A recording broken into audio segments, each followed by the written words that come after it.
So, thank you, Todd, for your wonderful dream talk.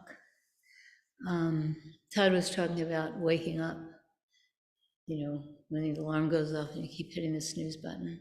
So when I was in college, they didn't have snooze buttons back then, but I would put my alarm on the other side of the room, and then I would make an obstacle course. I would take my guitar and my typewriter and a pile of books, just anything hard that I could think of to put between me and the sort of randomly placed, right? And then I'd wake up hours after I should have with bruises all down my legs with no memory of waking up. And I actually asked, someone in another room, this is in a dormitory, down the hall, to knock on my door to wake me up. So she came and she knocked on my door, and I opened the door and said, "Oh, thank you, I'm awake now." And of course I wasn't. I had no memory. I just went back to bed. So they say that waking up is hard to do. Right. And everybody understands that's why we're here. We're here to wake up, right? Not just to go to work or classes or whatever, but to really wake up. Yeah. So, are there any questions? Yes. And speak really loudly, and I'm going to repeat what you say anyway. When someone attends a 2 or 5 day retreat, do you allow journaling? And if you don't recommend it, what are your thoughts on like writing and what it does to the mind when you're trying to be in retreat? That's a really good question. So the question, in case people couldn't hear it, because we're not using microphones, is what about journaling and writing down things on retreats? So I remember, so a long time ago, I used to do like sort of semi-regularly, I do 2-week, 3-week, 4-week solo retreats. And I remember the first one that I did, and that was before cell phones. So I didn't have a way of tracking the days. So I had to keep some kind of journal just so I'd know what day it was. So I'd know when to leave, right? And so the first few days, I started writing a lot. I would write about my feelings and my thoughts and, what I was struggling with and what seemed wonderful. And I would write, on the breaks. I would just write. And then around day 3, I realized that what I was doing is I was reifying, making real this superficial self, the self that has a story about itself, the self that separates itself from the universe. That I was making all that real instead of seeing through it. And so then I stopped. And then, since I still had to write something every day, I would write things like orange newt on path. So that later, if I wondered what day it was, did I write in my journal, I'd remember, oh yeah, I saw an orange newt on the path today, right? Or goldfinches, on the porch. Just something very, very clear, very precise, not at all personal. Just a marker, so I know, yes, I wrote in the journal on that day, and I wrote, of course, the date was the most important thing, so I knew what day it was. And then after that retreat, it was actually my second solo retreat, and it was very close to my brother. It was in central Massachusetts.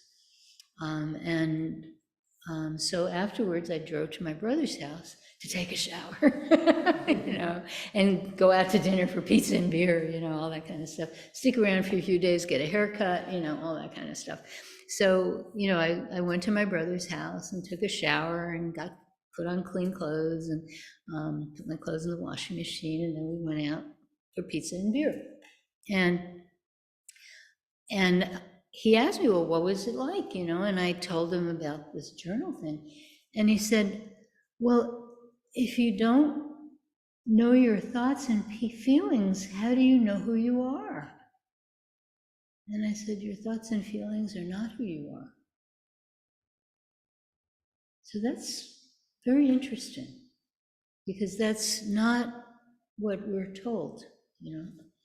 And I don't want to put down writing in journals. It's very helpful in a lot of ways. There are a lot of things that are very helpful, like psychotherapy. I'm a big fan of psychotherapy. It's very different from Zen, because in psychotherapy, you're always exploring your story. That's what you do. You're exploring your story and trying to find a story that works better, because we all have stories. Like, what's the story right now? The story right now is I'm a teacher, and you guys are listening to me. That's the story right now. So we need stories to function. You know, there's a story where you get in your car to go home. The story is, I'm driving my car to go home. You know, so we need stories. Sometimes they're functional, sometimes they're not. So there's ways, there's these ways, like journaling, like psychotherapy, like certain other forms of writing, all kinds of ways to kind of work on a better story. So I don't want to put that down. It's something that I've found personally valuable in my life. Not so much journaling, but, you know, psychotherapy, things like that. But when we're sitting a Zen retreat, what we're trying to do is cut through that. We're trying to see something that is in one sense our true self, and in another sense doesn't belong to us. We don't own it. And we're trying to let the universe in instead of trying to tie it up in a bundle that we can understand. So it's just a very different thing. So no, I don't recommend journaling on retreats. I don't actually even recommend reading, except for, you know, like Dharma books.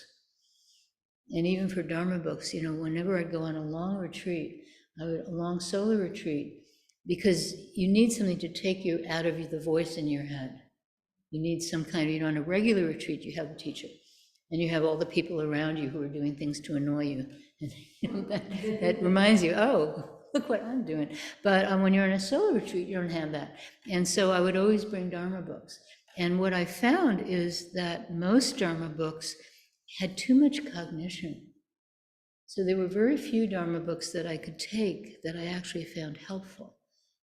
The ones that spoke directly to or directly from that experience, those are the ones that were valuable. And books that I would ordinarily read and think these are wonderful, and I take them on a long retreat, and I say, oh, I can't read that right now, you know? So yeah, generally, and also purposeful behavior. Like somebody once asked, you know, can I knit on a retreat? You know, can I take photographs? I'd love to take photographs, right? You know, and there's nice woods over there and interesting houses in the neighborhood, and, you know, can I take like my camera on a retreat? I don't recommend that, because then what you're doing is you have this purposeful behavior that's taking away from this just letting things come in, you know. So that's my recommendation for retreats. So thank you. Okay, that's a wonderful question. I'm so glad you asked it. Yeah. Yes. What about like not on retreat and like journaling? Like, I thought it was interesting when you said you didn't like reading what you said because then it reified it. But could it also not let you have a perspective of like, wow, that's pattern, you know? And Yeah, the journal, exactly. Journaling. Journaling is fine. Yeah, so what about journaling not on retreats was the question. See, the people in the room are behind the microphone, so that's why I have to repeat what they have to say. Yeah, so not on retreat, no problem. You know, I take lots of photographs when I'm not on a retreat, right? And as I said, I'm a big fan of psychotherapy. So not a problem, not a problem. You know, the question was on a retreat. Yeah, journaling is very helpful. As you said, we see our patterns, and that's very, very helpful. But on a retreat, we want to even cut through that. So that's all. Yeah, please go ahead. Journal away. You know, no problem. Yeah.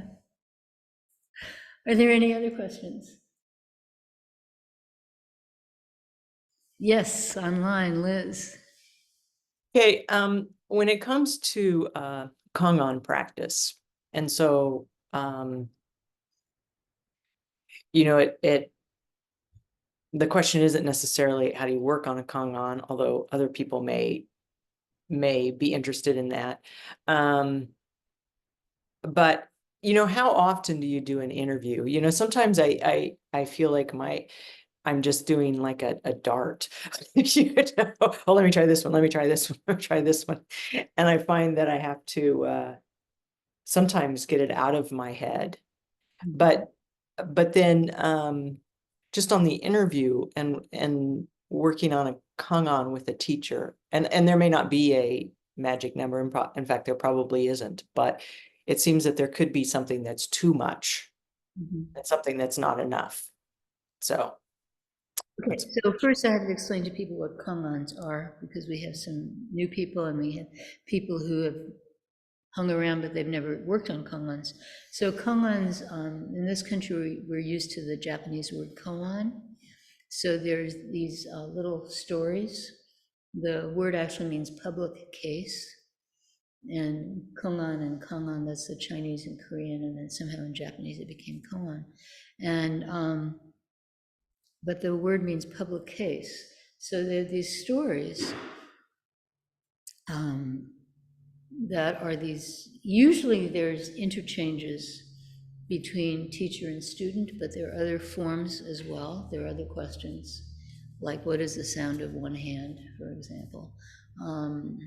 But you know, the first kongan that people, almost always people are given, the first real kongan after preliminary practice, is a monk asked Zen Master Joju, in Chinese is Zhaozhu, and in Japanese is Shoshu. So a monk asked Zen Master Joju, does a dog have Buddha nature? Because Buddha taught all things of Buddha nature. So this guy is going to trip up Joju, right? He's, does a dog have Buddha nature? And Joju replies, mu, which means no or has not. So that's very interesting because that's negating what Buddha said, you know? So then this is this big question. Does a dog have Buddha nature? So the kongan is the actual story. The monk said, asked Joju, does a dog have Buddha nature? And then there are questions that are attached to it, and sometimes there are commentaries and poems and things like that. So then when you come for kongan interviews, which many people on screen and in the room, not everyone has done, what happens is the teacher asks you questions. Like they might say, a monk asked Joju, does a dog have Buddha nature? And Joju said, no, which means no or has not. So I ask you, Natalie, don't answer. Because you might give a correct answer, that would be really bad. Does a dog have Buddha nature? And then, you know, Natalie has to come up with an answer. Like maybe the squirrel jumps on the tree or something like that, you know? Which I can tell you is not the correct answer, because otherwise I wouldn't have said it. And so that's how kongan, that's what kongan interviews are. And what kongan practice does, it's again this thing of cutting through. So we have these sort of ways we react to things. Like, you know, situations that are set up where, oh my God, we have to see either yes or no. We have to see either, we have to say either yes or no. We have to say either up or down. You know, we have to be polite. We have to be nice. We have to do this. We have to do that. We have these ways that we're kind of acculturated to respond. And if you respond in those ways to these questions, that will never be correct. Because what they're trying to do is they're trying to get at something beyond the obvious thing. You know, if I could go through my hand, I would, but I'm not, I don't have superpowers, I can't do that. So you're trying to cut through this stuff to something that's much more fundamental. And there are many, you know, different directions to go. Like, you know, kongans are pointing in different directions. And so that's what kongan practice is about. And it's discouraging because you almost never are approved in your answer. And so it's frustrating. And then you sit there and you think the teacher doesn't like me, or you think, oh, I'm such a horrible, all this psychological stuff comes up. And that's really wonderful, because this is the no consequence room. It doesn't go on your permanent record. It doesn't affect whether you get a raise or a promotion in your job or get fired. It doesn't affect your marriage. It doesn't affect your relationship with your kids. This is just like this little isolated space away from everything. And so these feelings will arise. It's not just about answering the kongans, and it's not just about being able to cut through. It's also about seeing that these emotional reactions arise and realizing how unhelpful they are, and learning not to be caught up in them and just do the work. It doesn't matter if this person approves of you or not. It doesn't matter if you approve of you or not. You have a job to do. Look at this kongan. What's your response?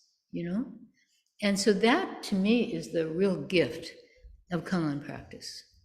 And although it's a gift that's hard to appreciate because it's not very pleasant, but yeah. So now Liz's question was about frequency. It's up to you. It's really up to you. We have opportunities essentially every week, because if we're not giving kongan interviews on Saturday, it's almost always because we have a retreat. And so you could be getting a kongan interview on the retreat, So, and then if you want to do it every week, go ahead. If you don't want to do it every week, don't do it every week. I really recommend doing it as much as you can. And the reason is, as Liz said, you get rid of the stuff that's sitting there festering that you think is correct.